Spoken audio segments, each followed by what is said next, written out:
नमस्कार, आप देख रहे हैं 4 PM न्यूज नेटवर्क। मैं हूं आपके साथ अदिति। बेनकाब हो गया है चंद्रबाबू नायडू का चेहरा। मंदिर के आसपास में भी मुसलमान दिखने नहीं चाहिए। मुसलमानों के खिलाफ नायडू का ये विस्फोटक ऐलान है, जिसके बाद माहौल पूरी तरीके से गर्म हो गया, जिसके बाद मुसलमानों ने भी नायडू को बॉयकॉट करने का ऐलान कर दिया है। देश का माहौल फिर एक बार नायडू के बयान ने गरमा दिया है। मंदिरों के आसपास में भी मुसलमानों से जिस नायडू को आज दिक्कत है, वो वक्फ बिल का विरोध तो मोदी के आगे कतई नहीं करने वाले हैं कि आप लिख के रख लीजिए।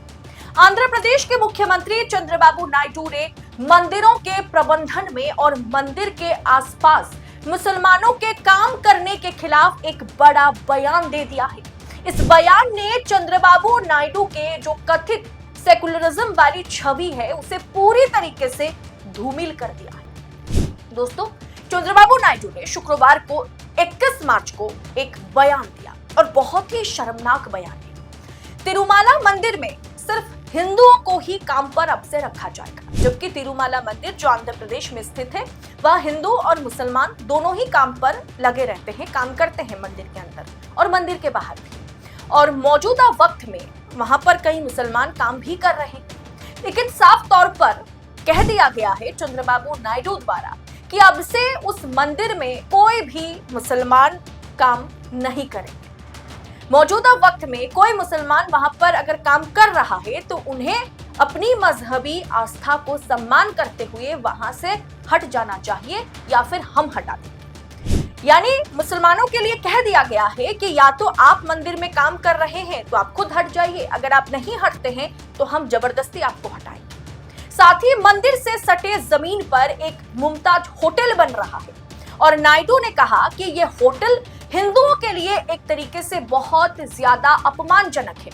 मतलब ये होटल अगर मंदिर के आसपास बन रहा है, ये बनना नहीं चाहिए। दरअसल इसीलिए उन्होंने साफ तौर पर कह दिया है कि होटल बनाने की इस परियोजना को मैं रद्द करता हूं और उस जमीन को मंदिर को देने का वादा करता हूं। दोस्तों, वो जो जमीन है ना, वो होटल की जमीन है, वो ना तो मंदिर की जमीन है और ना ही सरकार की जमीन है। अब उस मंदिर को, मतलब उस जमीन को एक तरीके से हिंदुओं को देने का वादा नायडू ने कैसे कर दिया? अब नायडू दादागिरी पर उतर आए क्या?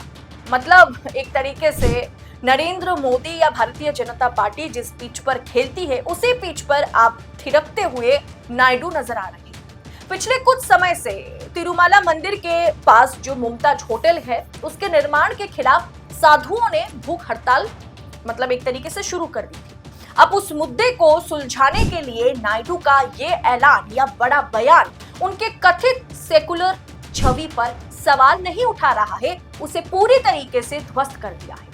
एक तरफ वो वक्फ बोर्ड में हिंदुओं की एंट्री को सही ठहराते हैं और वक्फ बिल जो संशोधित बिल है उसका समर्थन करते हैं, दूसरी ओर तिरुमाला मंदिर में मुसलमानों के काम करने पर भी वो रोक लगा देते हैं।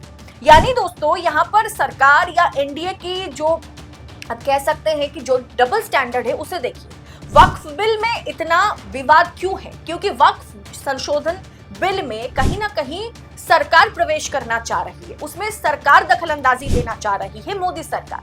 और उस जो वक्फ बिल में यह भी कहा गया है, जो वक्फ बोर्ड है उसमें हिंदुओं का भी प्रवेश होगा, यानी बोर्ड मेंबर के तौर पर हिंदुओं को भी रखा जाएगा।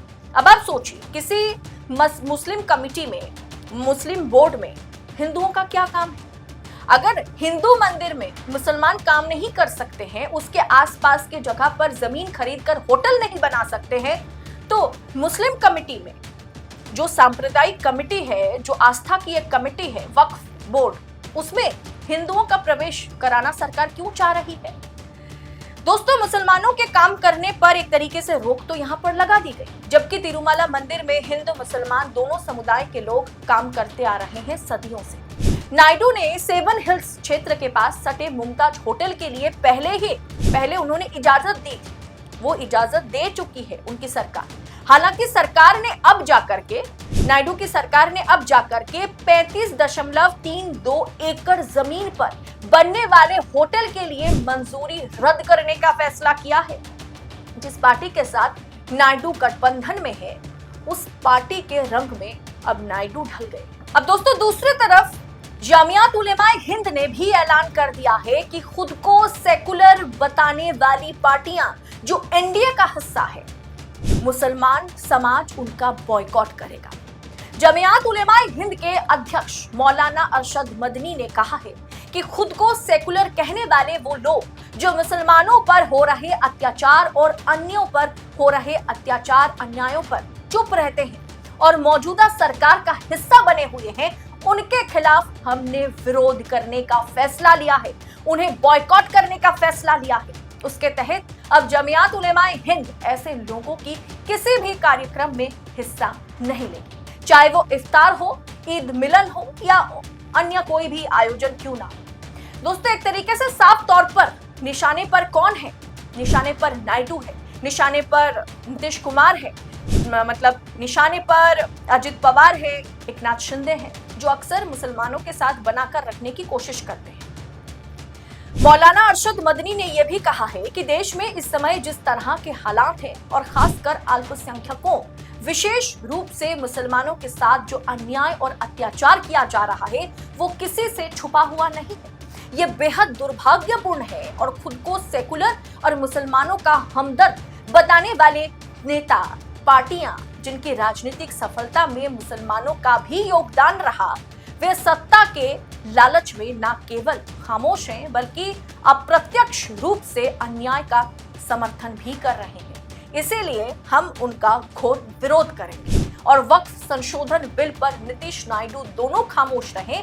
और अब नायडू ने जो ऐलान किया दोस्तों, नायडू का ये ऐलान नायडू पर मुस्लिम समाज का भरोसा जो है पूरी तरीके से नायडू ने एक तरीके से उसे तोड़ दिया है। मुस्लिम समाज का नायडू पर भरोसा पूरी तरीके से टूट गया है।